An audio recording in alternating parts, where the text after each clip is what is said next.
Viewers সকলোলৈ স্বাগতম জনাই পুনৰ এটি নতুন ভিডিঅ' লৈ আহিছোঁ। আজি আমি আলোচনা কৰিব ওলাইছোঁ 3 অক্টোবৰ আৰু দেওবাৰে হৈ যোৱা স্পেচিয়েল টেট যেটো অসমৰ হৈছিলে তাৰ কেইখনমান কুৱেশ্যন মই পাইছিলোঁ আৰু 20টা কুৱেশ্যন আমি আলোচনা কৰিম। তাৰে কুৱেশ্যনসমূহ বহুত ইজি আছিলে। যোৱা 2019 যোনখন টেট আছিলে তাৰ মেথছৰ পাৰ্টখিনি মই চাইছোঁ, তাৰ পৰা 70% প্ৰায় মিলি গৈছে। তাৰ প্ৰথম কুৱেশ্যনটো লিখিছোঁ, কুৱেশ্যনটো চিৰিয়েল মিলা নাই কাৰণ মই কুৱেশ্যনখিনি চিৰিয়েলি পোৱা নাই। তো যিখিনি পাইছোঁ সেইখিনি শ্বেয়াৰ কৰিছোঁ আৰু আশা কৰোঁ ভিডিঅ'টো সকলোৱে চাব আৰু যদি চেনেলটোলৈ নতুন তেন্তে ছাবস্ক্ৰাইব কৰি আমাৰ লগত থাকিব। প্ৰথম কুৱেশ্যনটো আহিছোঁ, যদি a, c ক্ৰমে প্লাছ মাইনাছ পূৰণ সূচায় তেন্তে ব্ৰেকেটত আছে 5c4 a আছে, আকৌ ব্ৰেকেটত আছে 7b2c5 ৰ মান কিমান হ'ব। তাৰমানে মই বস্তুখিনি ইয়াতে কৰি লাইভ দেখুৱালেহেঁতেন, কিন্তু ইয়াত কৰিলে ভিডিঅ'টো বহুত দীঘল হয় আৰু সেইবাবে মই আগতে বহীত লিখি লৈছোঁ, তো ইয়াত বুজাই দিম। তো এ মানে প্লাছ আৰু বি মানে কি কৈছে মাইনাছ, চি মানে কি কৈছে পূৰণ। গতিকে আমি যদি এই এ মানে কি আছে প্লাছ, বি মানে কি আছে মাইনাছ, চি মানে কি আছে পূৰণ। গতিকে আমি এই 5 আৰু চিৰ মাজত আছিলে চি, গতিকে মাজত পূৰণ বহাইছোঁ আৰু 7 আৰু 2ৰ মাজত আছে আমাৰ এইটো চাওক কি আছে মাইনাছ। ইয়াত এ আছে গতিকে প্লাছ লিখিছোঁ আৰু ইয়াত চি আছে গতিকে ইয়াত কি হ'ব পূৰণ হ'ব। তো আমি এইখিনি যোনখিনি সমাধান এইখিনি যদি কোনোবাই বুজি নাপায় তেন্তে মোৰে এটা ভিডিঅ' আছে, তাত বদমাছ নিয়ম বুলি আছে, সেই নিয়মৰ ভিডিঅ'টো চাব, গতিকে এইখিনি বুজি পাই যাব। এতিয়া চাওক ইয়াত 5 আৰু 4 আগতে আমাৰ ব্ৰেকেটৰ কামখিনি কৰিব লাগে। 5 4 পূৰণ কৰিছোঁ 20 আৰু 7ৰ পৰা 2 গ'লে 5, এই ব্ৰেকেটৰ ভিতৰখিনি ইফালে 5 আছে ভিতৰৰখিনি 20 আৰু 5 কিমান হ'ব 25, 25 পূৰণ 5, 25ৰ লগত যদি আমি 5 পূৰণ কৰি আনচাৰ কিমান হ'ব 25, 125। গতিকে ইয়াত অপশ্যন আছিলে ডি, তো ডি অপশ্যনটো হ'ব আমাৰ ৰাইট আনচাৰ। নেক্সট আহিছোঁ, যুগ্ম অথচ মৌলিক সংখ্যাটো হৈছে, আমি যিহেতু সকলোৱে জানো মৌলিক সংখ্যাটো আৰম্ভ ক'ৰ পৰা হয় 2, পিছৰখিনি হয় থাকে অযুগ্ম থাকে, কিন্তু এই আটাইতকৈ সৰু যুগ্ম মৌলিক সংখ্যা যদি আমি কওঁ তেতিয়াহ'লে 2 হয়। তো ইয়াত কৈছে যুগ্ম অথচ, যুগ্ম কৈছে, এইটো যুগ্ম যদি চাওঁ আমি 4 আৰু 2 আমি বাচিব লাগিব, এইটো আকৌ আপোনাৰ কেঞ্চেল হৈ যাব। কিন্তু 4 আৰু 2ৰ মাজত ইয়াত আকৌ অপশ্যন কৈ দিছে মৌলিক, গতিকে মৌলিকৰ কাৰণে আমাৰ ৰাইট আনচাৰ হ'ব 2, বি নম্বৰটো। তলৰ কোনটো নিখুঁত সংখ্যা মানে পাৰফেক্ট নম্বৰ, নিখুঁত মিনছ পাৰফেক্ট, মানে যদি আমি কুৱেশ্যনটো চাব যাওঁ 108, 28, 88, 64 এই গোটেইখিনি আমাৰ কি আছে যুগ্ম সংখ্যা, কিন্তু এইটো আমাৰ কি হৈছে এই গোটেইখিনি যদি আমি চাওঁ আৰু তিনিওটা বেলেগ সংখ্যা, কিন্তু এই সংখ্যাটো এই তিনিওটাতকৈ অলপ পৃথক আছে। পৃথক মানে কি এই তিনিওটা বৰ্গ সংখ্যা নহয়, কিন্তু এই 64টো আমাৰ কি হয় বৰ্গ সংখ্যা, গতিকে এই আনচাৰটো হ'ব ডি নম্বৰ 64। তলৰ কোনযোৰ পৰস্পৰ মৌলিক, দি আছে যোৰা যোৰা দি আছে 15, 28, 10, 25, 21, 14, 16 পৰস্পৰ মৌলিক। ইয়াত সুধিছে আমাৰ পৰস্পৰ মৌলিক কোনটো। আমি পৰস্পৰ মৌলিক কাকো আগতে এইখিনি ডেফিনেশ্যন জানিব লাগিব। যদি আমাৰ দুটা সংখ্যা, কিন্তু পৰস্পৰ মৌলিকত আমাৰ দুটা সংখ্যা মৌলিক হ'ব নালাগে বা এটা মৌলিক এটা যৌগিক সেনেকুৱা কোনো নিয়ম নাই। এটাই নিয়ম, যদি দুটা সংখ্যাৰ ধৰি লওক ইয়াত 15 আৰু 28 দিছে, ইয়াত 10 আৰু 25 ইয়াত কি দিছে, এই দুয়োটা সংখ্যাৰ সাধাৰণ উৎপাদক যদি 1ৰ বাহিৰে আন নাথাকে, এতিয়া যদি আমি চাওঁ 10 আৰু 25 ইয়াত আল্টিমেটলি 5 এটা উৎপাদক আহি আছে, তো 1ৰ বাহিৰে 5 ওলাই গ'ল। এইটো যদি চাওঁ 7 3 গুণ 21, 7 7 গুণ 49, ইয়াত কিমান আহিছে 7, আৰু ইয়াতো যদি চাওঁ আমি ইয়াত 2 এটা আহি আছে, মানে নহয় 2 7 বাৰ যায় 2 8 বাৰ যায় কিন্তু এইটো যদি চাওঁ আমি এই 15 যিটো উৎপাদক আছে 15ৰ উৎপাদক যদি আমি চাওঁ তেতিয়াহ'লে কি হ'ব 15ৰ উৎপাদক কি হ'ব 1 3 5 আৰু কি হ'ব 15 আৰু যে 28ৰ চাওঁ কি হ'ব 1 2 হ'ব পিছত কি হ'ব 4 হ'ব 7 হ'ব 14 হ'ব 28 হ'ব ইয়াত চাওক এইখিনি মিলিছে নেকি মিলা নাই মানে দুইটাৰ সাধাৰণ উৎপাদক কিমান হ'ল 1 গতিকে আমাৰ পৰস্পৰ মৌলিক সংখ্যা কোনটো হ'ব এইটো জোৰ হ'ব নেক্সট আৰু এটা ধুনীয়া কুৱেশ্যনলৈ আহিছোঁ এইটো কুৱেশ্যন যদি আমি চাওঁ এইটো হৈছে ওপৰৰ যাদু বৰ্গৰ মাজৰ সংখ্যাটো কি হ'ব এইফালে যদি আমি আৰু এইফালে যদি চাওঁ এই তিনিওটা যদি আমি যোগ কৰোঁ চাওক যোগফলটো কিমান হয় 51 এইফালে যদি তিনিওটা যোগ কৰোঁ কিমান হয় 51 হ'ল তো যদি তাৰমানে মাজৰখিনি কি হ'ব লাগিব 51 তো 51 হ'বলৈ হ'লে 19 আৰু 15 দিয়া আছে 19 আৰু 15 যদি আমি যোগ কৰোঁ কিমান হয় 34 তো 54 হ'বলৈ হ'লে আৰু কিমান লাগিব 7 কাৰণ 54ৰ পৰা 51ৰ পৰা 34 বিয়োগ কৰিলে আমাৰ কি হয় 17 হয় 17 হ'ব 7 নহয় গতিকে আনচাৰটো হ'ব চি 17 নেক্সট যদি আমি চাওঁ নেক্সট কুৱেশ্যন আগৰ কুৱেশ্যনটো আলোচনা কৰিছোঁ যদি এটা সংখ্যাৰ দুগুণ 340% সমান বস্তুখিনি চাব সেম কুৱেশ্যন আমাৰ যোৱা 2019ত আহিছিলে তাত মানটো 200 আছিলে এইটো 60% আছিলে তো 300ৰ মানে এইটো কুৱেশ্যন ভুল কৰিব পাৰে আপোনালোকে চাওক ইয়াত বস্তুটো ভালকৈ কৰোঁ যদি এটা সংখ্যাৰ দুগুণ হ'ল মানে সংখ্যাটো আমি কি ধৰিছোঁ এক্স ধৰিছোঁ তাৰ দুই গুণ মানে 2x কি হ'ব 300ৰ 40%ৰ সমান যদি আমি 300ৰ 40% উলিয়াব যাওঁ এইটো হ'ব 300ৰ 40% আমি ওলালে কি হৈছে 120 হ'ল যিটো পাৰ্চেণ্টেজ উলিয়াব পাৰে আপোনালোকে সমান হয় তেনে সংখ্যাটোৰ আধা আমাৰ চাওক ভালকৈ সংখ্যাটোৰ আধা কৈছে তেতিয়া 2 গুণ কৈছিলে 2 গুণ আমাৰ 120 ওলাল তো এক্সটো ৰাখি দিলে 2 ফালে নিলে আমাৰ সংখ্যাটো কিমান হৈ আছে 60 হৈ আছে কিন্তু আমাৰ কৈছিলে যে তেন্তে সংখ্যাটোৰ আধা বুলি কৈ দিছিলে আধা মানে হাফ এনেকৈ সংখ্যাটোৰ আধা কি হ'ব যদি 60ৰ আধা আমি কৰিব যাওঁ কিমান হ'ব 30 গতিকে আনচাৰটো হ'ব 30 নেক্সট কোনো এটা পৰীক্ষাত 250জন শিক্ষাৰ্থীয়ে মানে 250জন শিক্ষাৰ্থীয়ে পৰীক্ষাত অৱতীৰ্ণ হয় তাৰ মাজৰ 68% পৰীক্ষাৰ্থী উত্তীৰ্ণ হয় 68% মানে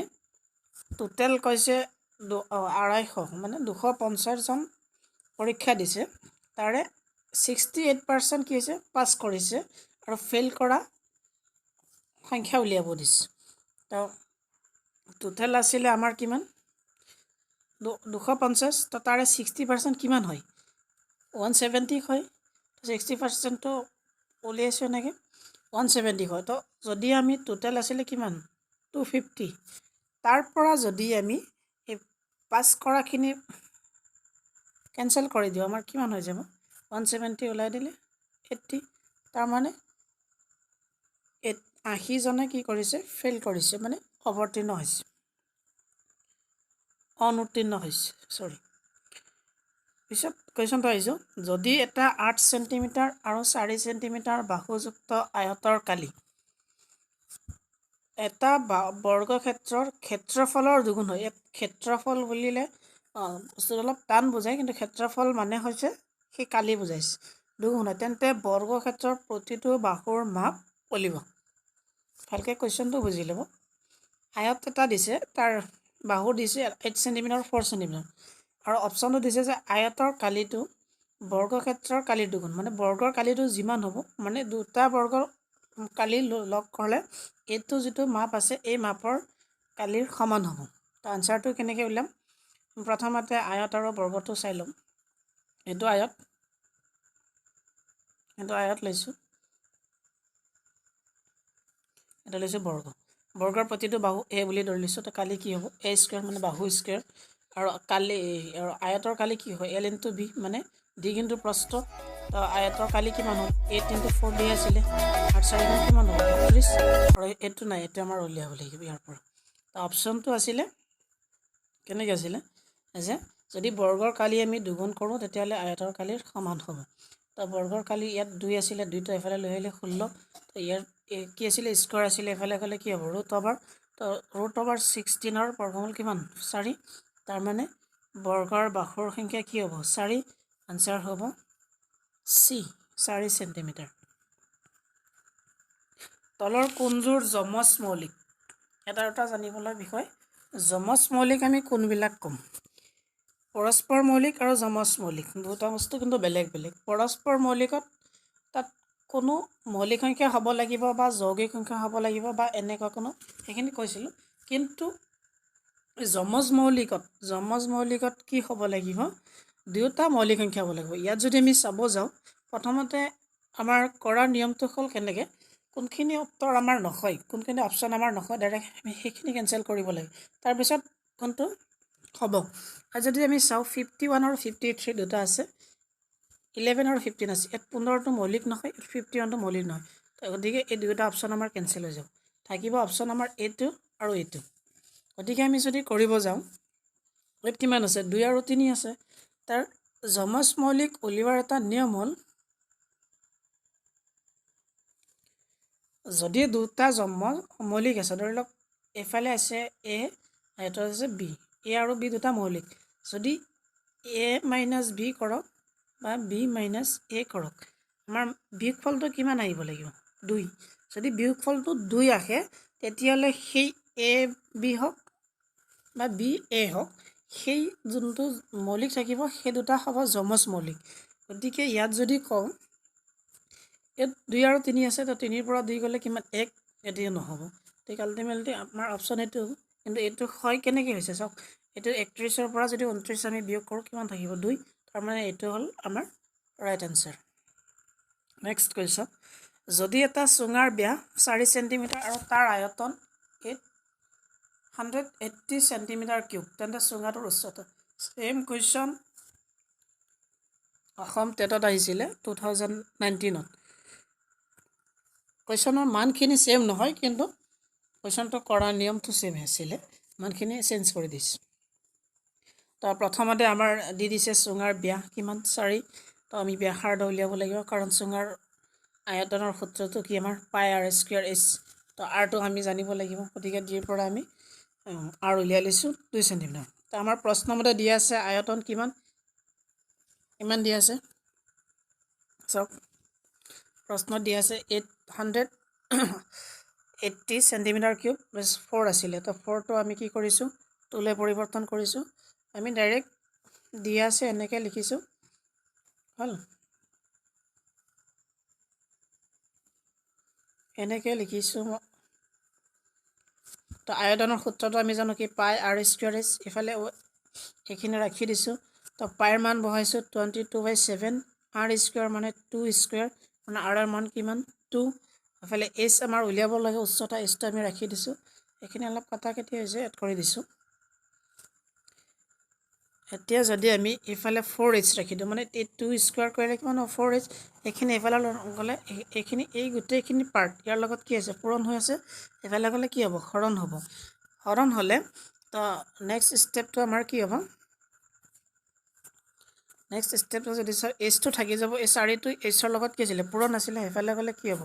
হৰণ হ'ব। আৰু এইটো হৰণ আছিলে, পূৰণ আমি পাতিলে হাতটো ওপৰত যাব আৰু 22টো তলত নামি আহিব। আমি যদি কাটাকাটি কৰোঁ কেনেকৈ কাটিছোঁ চাওক, এইটো 2ৰে কাটিছোঁ 11 বাৰ গ'ল হ'ল। ইয়াত 2ৰে কাটিছোঁ 440, 4ৰে কাটিলে ইয়াত 44ত কেইবাৰ যাব 11 বাৰ, 0 110। এতিয়া যদি আমি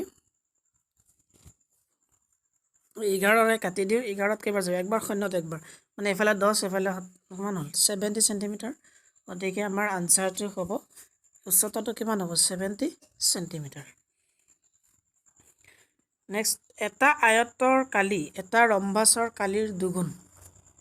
ভালকৈ বুজি ল'ব কুৱেশ্যনটো। আয়তৰ কালিটো ৰম্বাছৰ কালিৰ কি কৈছে দুগুণ মানে ৰম্বাছৰ কালিটো দুইগুণ কৰিলে কাৰ সমান হ'ব আয়তৰ কালিৰ সমান হ'ব তাৰে অপশ্যন দিয়া আছে যে ৰম্বাছৰ কৰ্ণ দুডালৰ দৈৰ্ঘ্য ক্ৰমে 7 চেণ্টিমিটাৰ আৰু 8 চেণ্টিমিটাৰ আয়তৰ ক্ষেত্ৰৰ কালি উলিয়াব লাগে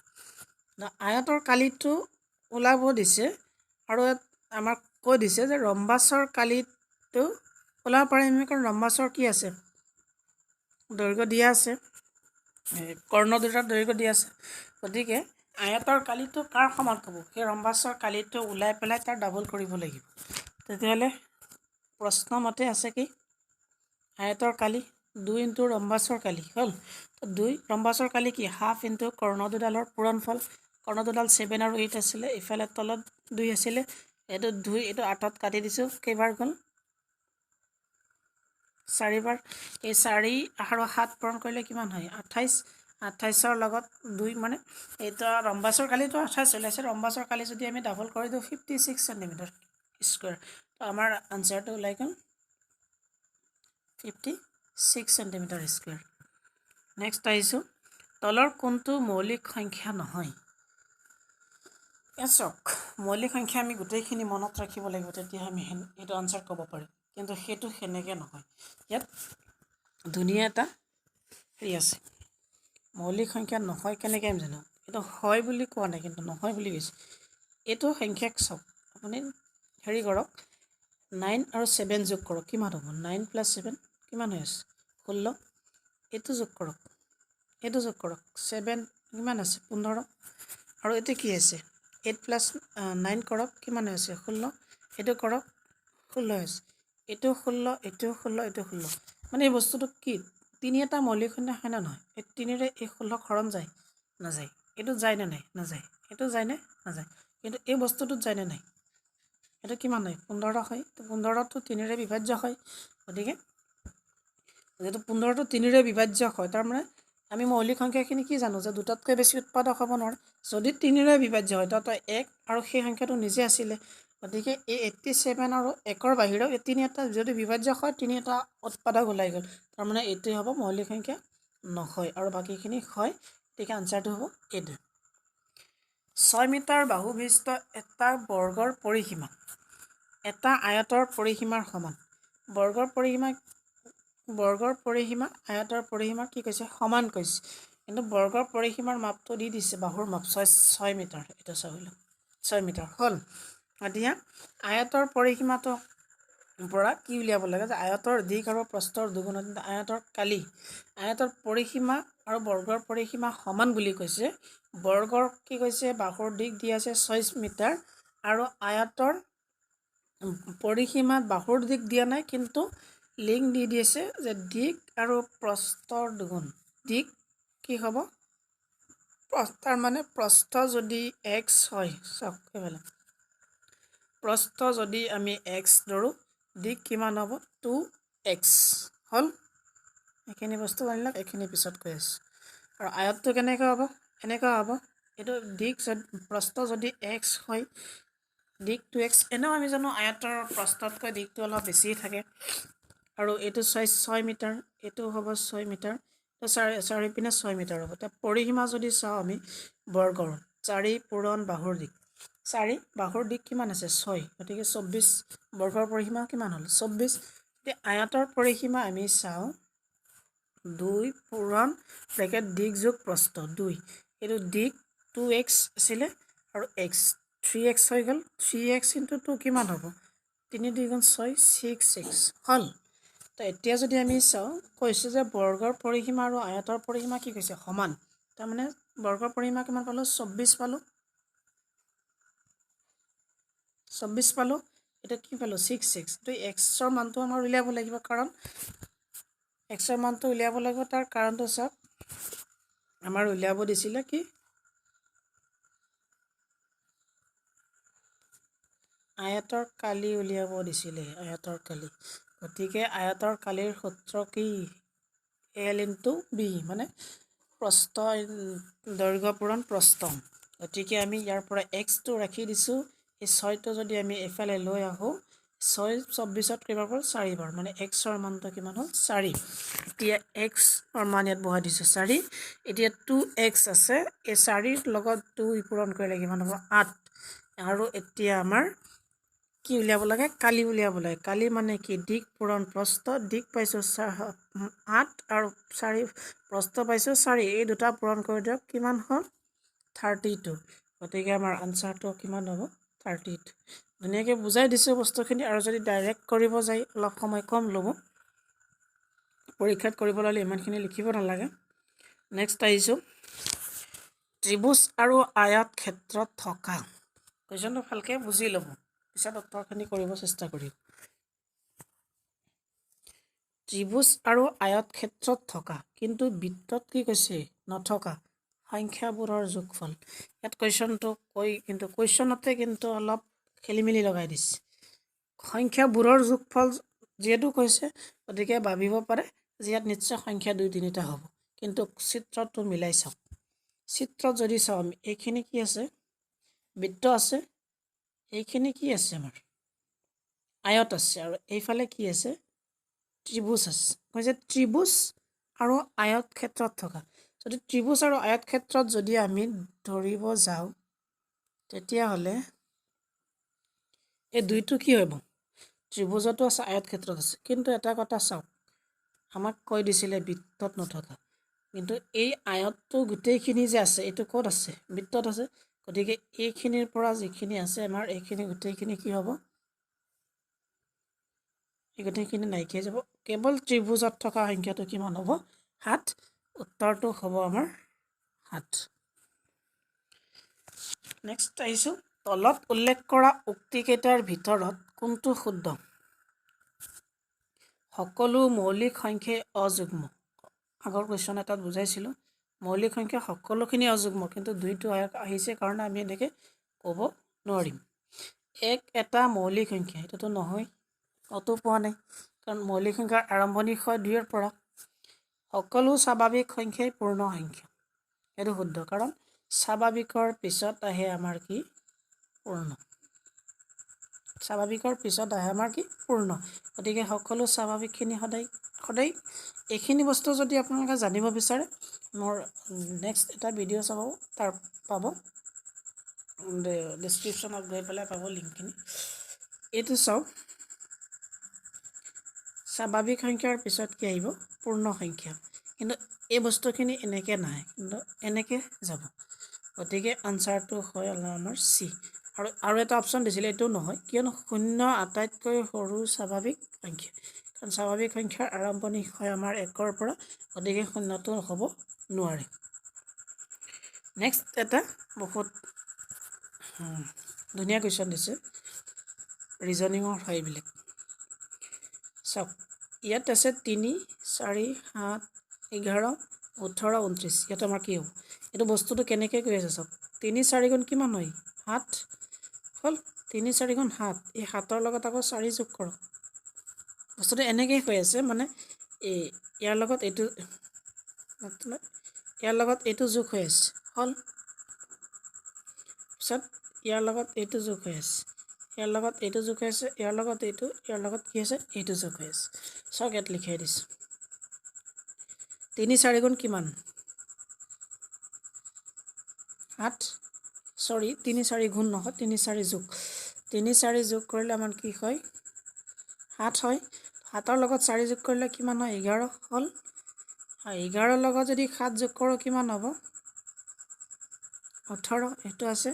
18ৰ লগত যদি আকৌ 11 যোগ কৰোঁ কিমান হ'ব 29 এতিয়া 29ৰ লগত আমি 18 যোগ কৰিব লাগিব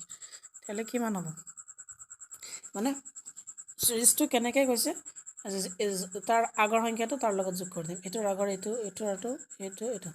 29ৰ লগত যদি আমি 18 যোগ কৰোঁ কিমান হ'ব 47 গতিকে আনচাৰটো হ'ব চি 47 যদি এটা সংখ্যা 45% বঢ়ালে 174 হয় ছেইম কুৱেশ্যন আছিলে 2019ৰ টেটৰ সেইটো আছিলে 35% আছিলে আৰু ইয়াত আছে 45% গতিকে তাতো বুজাইছিলোঁ ইয়াতো আকৌ বুজিলোঁ ধৰি লওক এটা বস্তু আছে 100 দি আছে হ'ল 100ক যদি 45% বঢ়াই দিওঁ কিমান হ'ব 145 হ'ব নিশ্চয় হ'বনে নাই? গতিকে ধৰি লওক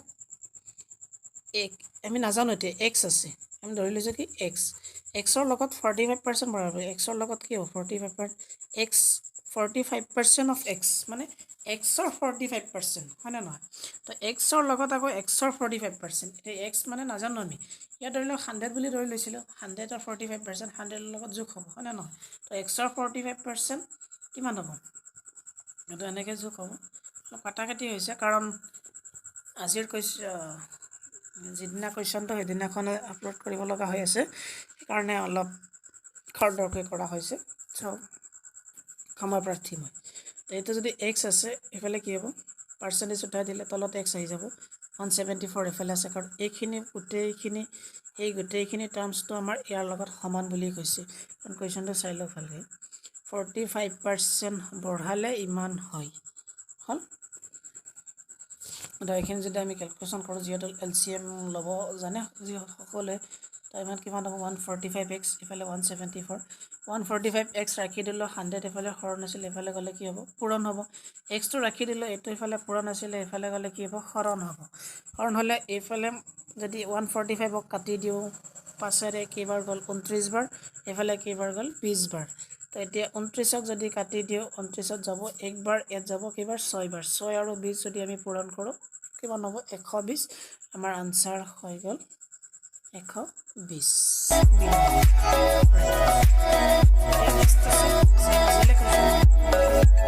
নেক্সট ডেটত আগৰটোত কি আছিলে 4:20 দিছিলে, কেতিয়া দিছে 5:40। চক ইয়াত 1 বঢ়াইছে আৰু ইয়াত কি দিছে 20 বঢ়াই দিছে, তো তাৰ কৰা নিয়মটো হ'ল কি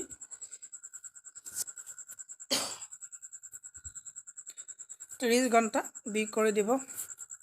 11/2 মিনিট, হ'ল। 30 আছে, ঘণ্টাত কিমান আছে কুৱেশ্যনটো পঢ়া নাছিলোঁ নেকি, 5:40 বজাত মানে 5:40 ঘণ্টা আৰু মিনিটৰ কাটাডালৰ মাজৰ কোণৰ পৰিমাণ হ'ল, তো ইয়াতে ঘণ্টাত 5 আছে, মিনিটত কিমান আছে 40, কাটাকাটি কৰিলোঁ 20 আৰু 11 220, এফালে হ'ল 150, তো আনচাৰটো মাইনাছত ওলাইছে, কিন্তু হ'লেও আমাৰ যিটো মান ওলাইছে সেইটোৱে হ'ব আমাৰ আনচাৰ, এইটো আছে না নাই 70 ডিগ্ৰী। যদি দুটা সংখ্যাৰ লসাগু আৰু গসাগু, আগৰ ভিডিঅ'টোত মই বাৰে বাৰে কৈ দিছিলোঁ, এইখিনি কুৱেশ্যন সকলোৱে চাব, বহুত ইম্পৰ্টেণ্ট হয়, লসাগু গসাগু আৰু সংখ্যা দুটাৰ পূৰণফল, এইটো আছে এটা সূত্ৰ, এই সূত্ৰৰ ওপৰত যোৱাবাৰ টেটত আহিছিলে 2টা কুৱেশ্যন, এইবাৰ মই এটা পাইছোঁ আৰু এটা আহিছে নে নাই ক'ব পৰা নাই, সেইটো পালেও কৈ দিম। লসাগু আৰু গসাগু কি হয়, সংখ্যা দুটাৰ পূৰণফল, ইয়াতে 36 আৰু 6 দিয়া আছে আৰু এটা সংখ্যা দিয়া আছে 12, আনটো সংখ্যা আমাৰ উলিয়াব লাগে ডাইৰেক্ট, যদি আনটো সংখ্যা আমি কি এক্স বুলি ধৰি লওঁ, এইটো কি হ'ব 12, তো এক্সটো আমি ৰাখি দিলে মানে কি এই সংখ্যা দুটাৰ পূৰণফল, এইফালে লসাগু আৰু গসাগু, এতিয়া এক্স ৰাখি দিলে 12টো সেইফালে গ'ল, 12ত মাজত 12ত 1 বাৰ, 36ত 3 বাৰ, 6 3 গুণ 18, আমাৰ আনচাৰটো হৈ গ'ল 18। কুৱেশ্যনটো আছিলে যদি দুটা সংখ্যাৰ লসাগু আৰু গসাগু ক্ৰমে 36 আৰু 6, তাৰে এটা 12 হ'লে আনটো কিমান হয়, গতিকে 18, নিশ্চয় এনেকুৱা কুৱেশ্যন পাৰিব। নেক্সট লাষ্ট কুৱেশ্যনটোলৈ আহিছোঁ 20 নম্বৰ, যদি এটা চতুৰ্ভুজৰ কৰ্ণ দুডাল পৰস্পৰ লম্বভাৱে সমদ্বিখণ্ডিত হয়, তেন্তে সেই চতুৰ্ভুজটো এটা, চাওক কৰ্ণ দুডাল কি কৈছে পৰস্পৰ লম্বভাৱে সমদ্বিখণ্ডিত হয়, সামান্তৰিক যদি আমি চাওঁ, সামান্তৰিকৰ শ্বেপটো আছিলে এনেকুৱা ধৰণৰ, কৰ্ণটো এনেকুৱা হয়, পৰস্পৰে পৰস্পৰক কটাকটি কৰে কিন্তু লম্ব নহয়, এইটো যদি চাওক চিত্ৰত আপোনালোকে লম্ব হোৱা নাই। ট্ৰেপেজিয়ামত যদি চাওঁ আমি, ট্ৰেপেজিয়ামটো এনেকুৱা ধৰণৰ হয়, ট্ৰেপেজিয়ামৰ কৰ্ণ দুডাল কি হ'ব লম্বভাৱে নহয়, কাৰণ এইটো ত্ৰিভুজ ডাঙৰ হৈ গ'ল, এইটো ত্ৰিভুজ সৰু, এইটো নহয়, গতিকে আমি যদি বৰ্গত চাওঁ, এইটো বৰ্গৰ ক্ষেত্ৰত চালে দুটা চতুৰ্ভুজতে তাৰ কৰ্ণ দুডাল পৰস্পৰ লম্বভাৱে সমদ্বিখণ্ডিত হয়, সেই দুটা হ'ল, এটা হ'ল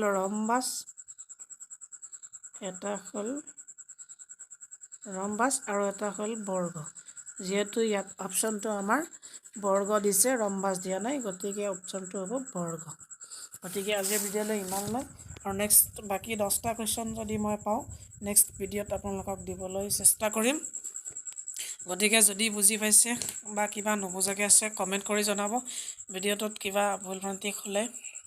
সেইখিনি কমেণ্টত জনাই দিব। আৰু নেক্সট এনেকুৱা ধৰণৰ ভিডিঅ' পাবলৈ চেনেলটি ছাবস্ক্ৰাইব কৰি কাষতে থাকক আৰু বন্ধুবৰ্গলৈ শ্বেয়াৰ কৰি দিয়ক। ধন্যবাদ।